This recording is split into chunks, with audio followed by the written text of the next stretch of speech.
Manush. Nice to have you on the podcast today. How are you doing? Thank you so much. Excited to be here. I'm doing great. How about yourself? I'm good. I'm good. I'll say I'm even more excited to have you here. It's not every day I get an AI top voice on my podcast. So, and AI is the new wave. People really want to hear. But beyond AI, is Manush the person I think people would really love to know? So maybe a brief introduction. How should we refer? Or who is Manush? Let's put it that way. Yeah, I guess who's Manoj, like just a curious person. I like to have fun with technology. I like to mix multiple modalities, learning about human psychology, neuroscience, business, technology, various technologies. And the fascinating thing is that I feel like we have as human beings we have a lot of problems in our lives, but most of those problems can be really elegantly solved um, by technology if we use it the right way, if we use the right tools and everything. Technology can solve it, and doing that is very satisfactory to me.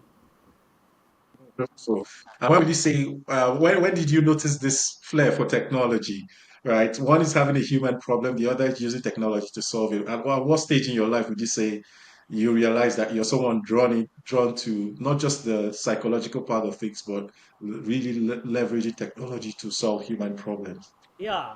So technology came into my life very earlier on. My dad actually he used to like he set up his business, and he used to run a factory. So like it he had a way to like figure things out mechanically and things like that. And then he put me into like he was a very strict dad, so he wanted me to be very hardworking and like wanted to see for me to see the real life. So he basically almost forced me to work in the factory and raised me like a worker, or paid me like how the workers used to get paid. So that was my first experience with the technology, to understand okay how machines can mold steel, and Mm. how to coordinate all of these things together to create something that people will pay for. And then so technology was always there, but then I shifted towards software and computers again fairly earlier on, like around when I was like 17 or 18, because sometimes when your parents kind of force you into something, you really resist that, right? So there was a lot of resistance for me to continue on. So I looked for some other avenues, and I found computers and software, and I said, okay, this is what I want to do. And then the human side of the thing, I mean, being an engineer, most engineers think very black and white, that there is Yeah. no kind of, there is no like, there's no emotional aspect or human aspect in equations, or software code. It's like, okay, Mm. is this working or not working? Like, is it right or wrong? That's it, right? To And then I had some you can call it like maybe midlife crisis around 2010 2011, when I got into like a little bit of a depressed state and Mm. suicidal thinking because of a lot of like hardships in personal life and all of that. And that's when I discovered meditation and understanding how our mind works, how our emotions create uh, these kind of situations in our life, that if we don't understand them well enough, then when we are able to sabotage ourselves Yeah. and bring about like things that we don't even want in our life. So all of these experiences combined with my knowledge of AI is what I bring to the world now. Wow. And I like the empathetic side of your story, because going through that whole phase of depression and having to overcome that, I think that just changes you and how you perceive life, right? All of a sudden, it's no longer one plus one always equals to two. Something can come in. So I'll say I can understand that drive for, okay, helping tools to really solve human problems. Um, that's not usually very easy for an engineer. So how have you been able to inculcate that into your engineering practice, into your team? Because, like you said, I also studied engineering, right? And it's all about equations. It's logic for us. It seems like the right side of our brain, we just leave it. We just use the logical part. But and I know switching from that mindset of purely logic to the empathetic side, it takes a process. And now you're leading, or you're senior leader within this space, hammering on not just the tool part, but the psychological part, the human part of things. How have you been able to bring your people along on this journey?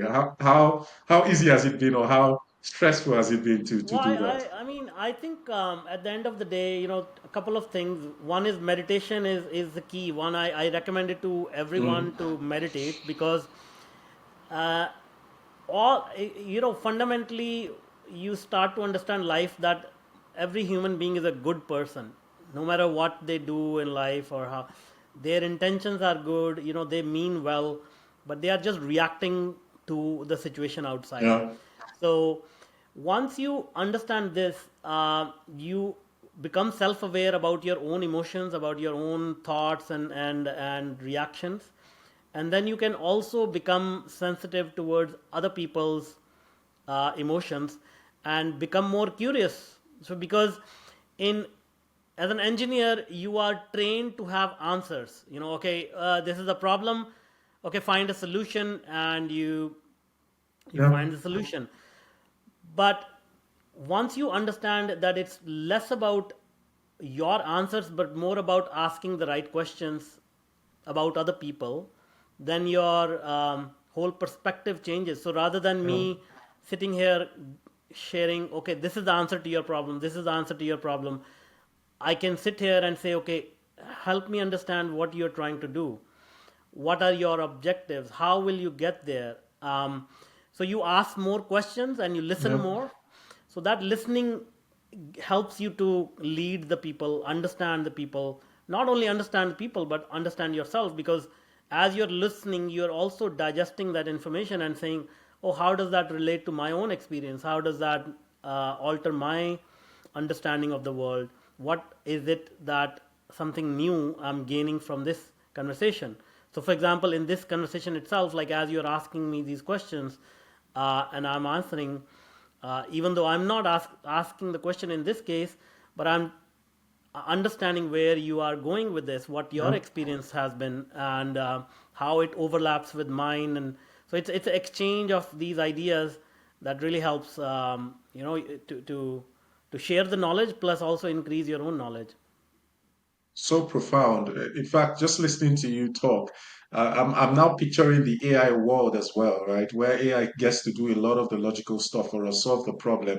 And I perceive more and more we'll need skills like empathetic listening, where people actually focus on understanding people instead of just assuming you know what they want and just throwing solutions at them.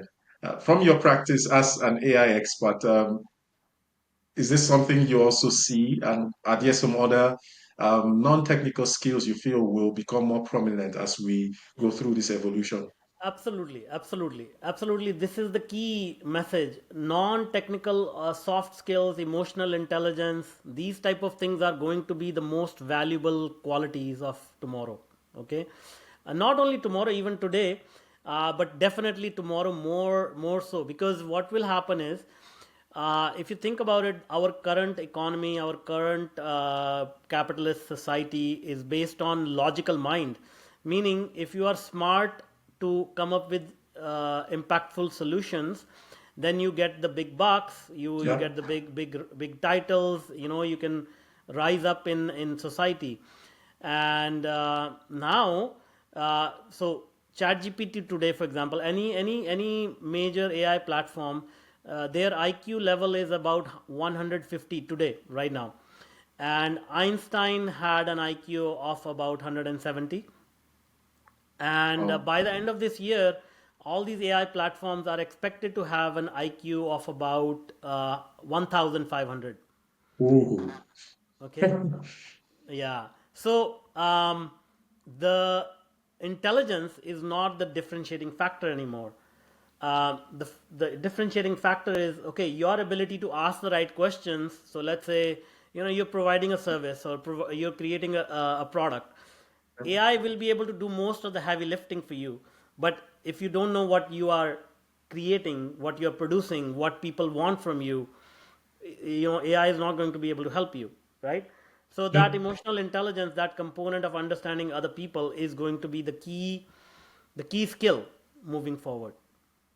No, indeed. And talking about skills, for example, you mentioned growing up working in a factory, and at some point you had to find your own path. That's not always an easy thing to do, right? Mostly when it's like you moving from, I'll say, the family business. That must have taken a lot of courage, and then you had to relocate. Maybe just walk us through what gave you the courage, the impetus to even want to do that when it wasn't the normal path to take, because I'm sure that has played one way or the other to who you've become today. So, what was it about you that gave you that motivation, that strength to move on? I think we all get these signs from life. Okay, you need to be doing this. You need to be doing. I mean, if you listen to your heart, it tells you that okay, there is something that you need to do, and and this is not unique to me or anybody. Everybody gets that. I mean, I think from your story a little bit, you told me as well, like you've shifted careers and listening to your Yep. heart, and just where things feel comfortable or not comfortable. But the thing is that uh, we all seek certainty, we all seek uh, security, and growth does not happen in a secure environment. Growth happens when you are able to make yourself uncomfortable, right? So like this is like phenomena that happens everywhere. Like if you want to gain muscles, you need to get uncomfortable, you need to go to the gym, you need to tear up your muscles. If you want to do really well in your exams, you need to study, you need to like do all that hard work, be uncomfortable. So my only quality I will say is like when I feel uncomfortable, like I say, okay, I'm willing to do something about it and get uncomfortable, because yes, it is going to be uncomfortable for a short time, but if I stay at it, continue to make effort, it will be okay. And that effort itself is fun, enjoyable, because a lot of people this, like growing up in India, I think it was a big advantage because we at early age we are taught all these ancient texts Yeah. and teachings and everything. So one of the teachings is in my Hindu culture is from a book called Bhagavad Gita. So it's like a Bible for Hindus, Yep. and in that it says you should not really worry about the result of your actions. Just focus on the what is your purpose and take action towards that without worrying about what the result is. And if you keep doing it, that action itself is your like that is fulfilling itself. And if you get result, that's great. If you don't get result, at least you learned something. So if you start to implement these basic principles, things happen. You just listening to you, I can see the depth of your learner's mindset along with this principles you've talked about, because most people don't see discomfort as a sign to actually do something. They see discomfort as a sign to go into their shells and run towards their comfort zone. And for you to be able to seek discomfort as, okay, this is a sign for me to break out, to find a solution, it just shows how powerful you're willing to learn. And I guess it's not a surprise where how far you've come and where you're headed. So thank you for sharing that, and I like the rich blend of um, awareness, self-awareness, the mind. You have a very sound mind, and I know we talked about this the first time we connected, but not just being so logical that you lose touch of this. I would say the spirituality around you. You talked about meditation being a huge part of what you do, and I really commend that. So now let's talk AI. Most people, when they think AI right now, is ChatGPT, right? I think basically that's what comes to mind, ChatGPT. And even a lot of business leaders will say, I know about AI, but when you quiz them, it's usually surrounded or limited around ChatGPT. So for someone like you who is getting to use AI to help businesses grow, what path do you typically take them through to see the actual value beyond just the platform, but more or less the movement, the transition? Yeah. Yeah. So let me quickly clarify. Like AI has been around since the 1960s, and there are many, many, many branches of AI. ChatGPT is based on this technology called language models, and Mhm. this has been a recent phenomena. But otherwise, AI has been around for a long time. My first AI project was back in 2005. I started. So I just want to clarify for most people. Now, what do we do? Basically, think of AI as like ChatGPT as a very, very, very, very smart, intelligent graduate from university. They are very young. They are very intelligent, but they don't know much about the world. They don't know about your business or anything like that. So the very first thing we do is we create a digital brain of the individual or the business. So it's like a replica of your journey, of your life, of your goals, of your strengths and weaknesses. So that is a personalized version of you as AI. So think as if Wilson just got a very big upgrade to his mind, and now his mind is super intelligent, knows about That would Wilson, be cool. yeah, but also knows about the world. And then we start asking these type of questions. Okay, this is what my life looks like, this is my goal, what kind of steps I can take, what could be my purpose, what how do I make decisions, how do I lead other people. And that expands your awareness exponentially, because now you have access to intelligence that you didn't even know existed, Mm, yeah. right? You are able to connect the dots in different parts of knowledge that you didn't even know existed. And so that is the superpower that you get. And then when you start to scale it in a business, small business, medium sized business, even global enterprises, it just creates a like a ripple effect, to increase creativity, to create to create resilience, build better collaborations, just really um, expanding people's horizons and making them kind of like feel their full power that we have within like every one of us. Mm. No, quite interesting. And just wondering, with this AI hype now, it's around the corner. We know it's on the lips of everyone, regardless of age or industry. It's all of that. But how can companies gain clarity on where to start, to build their capacity to actually implement AI in a meaningful way? Just like you said, now you have this super intelligence, but how can they use this if they need to start, like to effectively use it to transform their business? Where do they start? First and foremost, have a little bit of an understanding of this. Like, again, without understanding it, people get scared. For Yeah. example, when the automobile was invented, people were scared of the automobile because, it made a lot of noise, and it spewed out the smoke, and people were like, Mm. oh, this is devil's vehicle, because of the smoke and noise. So if you don't understand something, you're scared of it. So get a little bit of education on this, right? Secondly, always try to answer, where are you losing most of your time or your resources, or where are your team members getting more frustration, or your clients making more complaints about whatever you're trying to sell or whatever. So in every business, we have a 80-20 rule, where 80% of the revenue is coming from 20% of the activities, Yeah. and the rest of the 80% of the activities are just basically what I call the drudgery of work, meaning sending emails, filling out spreadsheets, and copying, pasting data from paper to digital means, whatever. Like, Yeah. there are a lot of these repetitive, mundane processes that happen.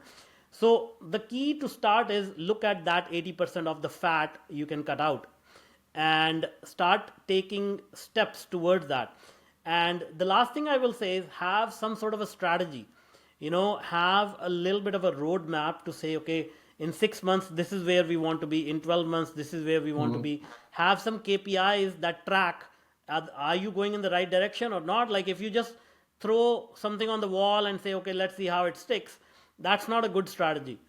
So have some sort of a strategy, and that's where people like me, we have created these models that are peer reviewed scientific models that help you to say, okay, these are the steps we can take because they have been tried and tested, and this is how we can implement it in our organization. Yeah, just sticking with this conversation around people being scared of AI. Obviously, one of the fears is people are scared it will take their jobs. One. Secondly, the ethical part of AI, right? Biases, hallucinations, and all those concepts that typically affects the reliability of these systems. And uh, well, I'll say we understand this here, but what as a business implementing, because we don't very few companies are actually building these models to make that much contribution to it from a builder's perspective, but from a user's perspective, just implementing this, what are some guardrails probably they can have to alleviate that fear? Because if they have guardrails, then maybe people will be more willing to take on AI within their business. So maybe what any thoughts around this? See, one thing I will say is first let's address the fear that it will take away our jobs, right? Mm. So let's say even if you are in a corporate job or working in a company or you're running a business, I ask, okay, tell me what is it that you're working for? What is your what do you want in life, right? So they say, oh, my life goal is ultimately to retire and buy a home for my parents or travel the world or send my kids to college. That's what I really want in life. And I say, okay, that's amazing. Like, what is your time horizon for that? Like, how long do you think it'll take? And they say, oh, I'm 40 right now. I think I'll work until 65. So 25 years or so, I'm allocating for this. Okay. So I'm like, okay, fine, 25 years. Like, so how about you are able to achieve this in the next 5 years and not 25 years? They're like, oh, fantastic. Like, that's dream come true. But how do you think I can do that? So I asked them, okay, how do you think you can do it? And they say, well, I'm gonna have to work so hard. Like, if I do something really great, like I will get promotions, I'll get new clients, I'll be able to make more money, and I'll get to that goal Yeah. faster. So I was like, okay, well, I mean, you only have like 24 hours in a day. How do you think, you can do more, right? So they say, well, like maybe I can acquire new skills, maybe I can get some help from somebody. And I say, okay, well, how about I give you a super intelligent personal assistant that will work for you every day, 24/7, and can help you create more value right away. They're like, oh yeah, that's fantastic. I'm in for that. Like, sign me up, right? So when Yeah. you really understand what people are looking for and show them, okay, this is the path. AI is that personal assistant that helps you to create more value.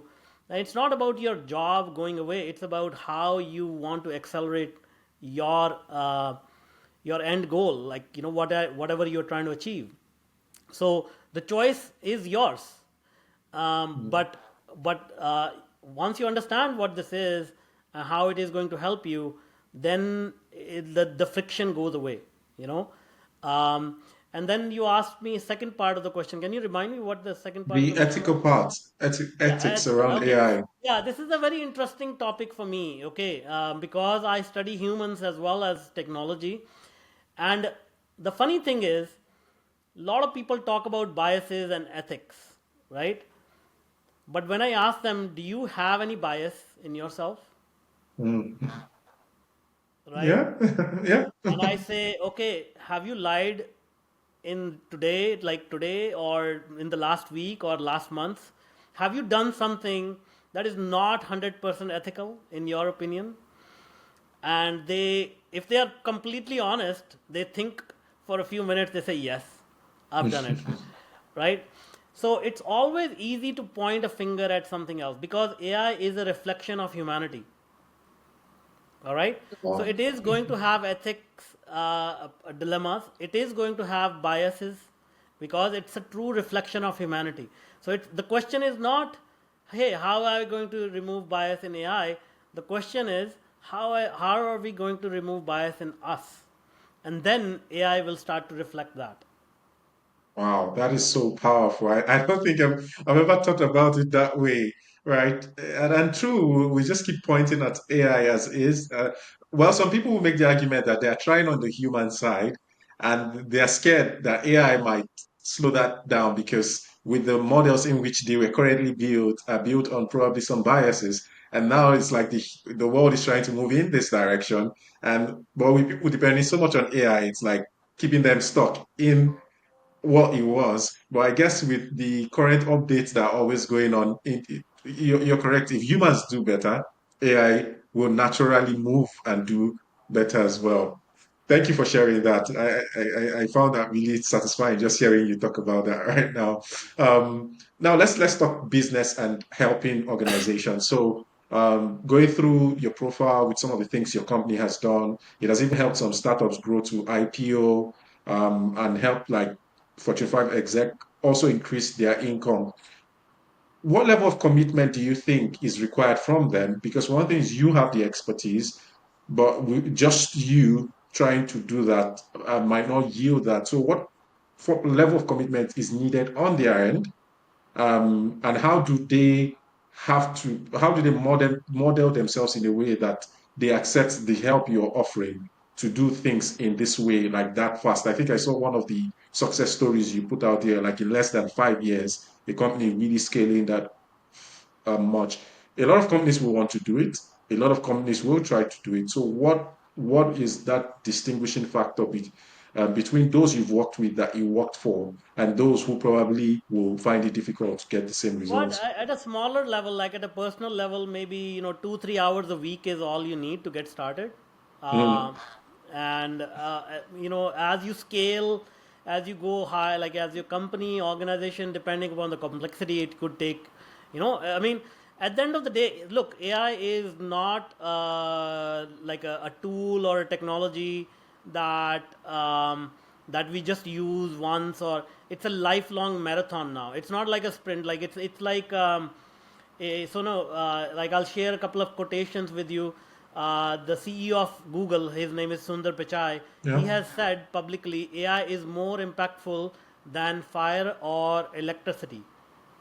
Okay, so think about it this way: like fire was responsible for getting humans out of the caves. yeah, So we are basically cave people right now. Okay, so when we start to use AI and understand it, we will slowly be getting out of our caves. And uh, how long ago that was? Maybe probably like 50,000 years ago, 100,000 yeah. years ago. So this is going to now be a new level in human evolution, which will Yeah. probably go on for tens of thousands of years. That's interesting. So when you said that in my mind, I'm like, is Earth, maybe the whole of Earth will be seen as a cave. And when we go interstellar, probably go to Mars and other galaxies, and they'll be like, can you believe 1,000 years ago they were just stuck on Earth? So I would like to see, and with AI, obviously that will actually expedite our intergalactic move that we hope to achieve. In terms of collaboration, what are some of the things probably within your own circle and beyond, uh, maybe you are doing, your company is doing to help, let's say, small businesses, help other people like really get on board? Because, like you said, this will expedite whatever effort we're putting in, it will just make it faster. A lot of people are stuck. What are some things? I know you mentioned the white paper, but beyond that, are there some other things from within you and your organization that you're pushing out there that people should probably look out for to help them on this journey to quickly catch up and, yeah, Yeah, evolve as yeah. So well? the biggest update, or the biggest thing that we have achieved so far is a scientifically validated process to adoption of AI, and that Okay. works for individuals and organizations. And the key is it's based on real world data, and it has been peer reviewed by Mensa. Mensa is a organization that conducts intelligence research. They have been Okay. involved in creating IQ tests and things of that nature. and now they are looking at human intelligence and what does it mean uh, about human intelligence to in the age of AI. Yeah. So when they look at it, they are asking the same question, like how do we adopt it in a way that resonates with people. It doesn't really replace them. It works Yeah. alongside with them. So that has been the biggest breakthrough for from us. So if people want something like that, yeah, I mean, check out my websites, my company website, and we can help people get started with that, Mm. and implement this AI in a way that is not just a technology, but it's almost like elevating your mind, elevating Mm. you as a human being, to do great things that you thought were not possible earlier. And maybe a final one on this AI topic is with the ever because AI is changing really fast. Like each model, almost every month, it seems like a smarter model. Where do you see AI in the next 5 years? So AI is going to continue to increase in its power and its intelligence and all of that. Okay, so one thing I want people to understand is AI is not where the value is going to be created. Leave that to companies like OpenAI, Google, and Microsoft, and all of that. What you want to do is collect data. Data is the new wealth. Okay, so data is the new gold. It's a new oil, and it's a new wealth. So what does that mean? So think about it this way: Google is worth $3 trillion. Okay, and they don't sell any product. Facebook is worth about 1 trillion or something, Yeah, something along those lines, right? They don't sell a product. Okay, so interesting. what is it that they are doing? They are making you the product, and you are giving them your data. So you are giving your wealth to these platforms for free. Okay, so once you understand all of this, then you can say, okay, AI is just a means for me to collect more wealth, which is data. So think about it this way. Let's say if I met you in Saudi Arabia in 1940s, and I said, okay, I know there is oil in this land, but I don't have any use for it. Just either take it away or give me like $100, and you can have the oil, right? Yeah, yeah. And if I made that deal with you, you'll be like a billionaire by now, right? Indeed, indeed. Yeah. So that's what's happening right now, that people don't understand what is the true value now moving forward. And so I always share this quote: data is the new oil and AI is the new engine. Meaning, once you understand what AI is, it's an engine to create more data and collect more Yeah. data, and that is your wealth. Interesting. And I hope the audience they're listening because you just give us probably a path to wealth. And if people are able to truly understand what you just said and harness it, that it will truly lead to wealth. Thank you so much for making our time to have this conversation. I know we've been talking AI, but now let's talk you. What do you do for fun when you're not when you're not working with AI? What do you do? How do you relax? Yeah, I spend a lot of time in nature. Mm. Like a lot of people need to kind of like get inside, get inside their mind. So I do a lot of that, and it helps me to like really understand what is coming next. Reading, I like to read, watch documentaries. I do yoga, meditation. I go uh, to the sauna. So just really like self care is very Yeah. becoming very important. Yeah. Wonderful. Thank you for sharing as well. So, thank you so much. If people want to reach out to you and just connect with what you're doing, how can they reach you? How best can they contact you? Let's say someone is really intrigued, wants to meet Manush. How do they go about that? Yeah, Yeah. I'm easy to find. Just Google my name, or connect with me on LinkedIn, or my personal website is manujaggarwal.com, or my company website Noodle. I mean, just Google my name, and I think you'll be able to find me easily. wonderful. Thank you so much, Manush. It's been a pleasure having you on this Thank you. Thank episode. you. Thank you. To our audience, please look out for more of what Manush does. AI is here. I'll say those who adopt it early will gain advantage to it. So please do well to read more, look out for free resources, and stay connected. Thank you and have a wonderful rest of your day. Bye for now.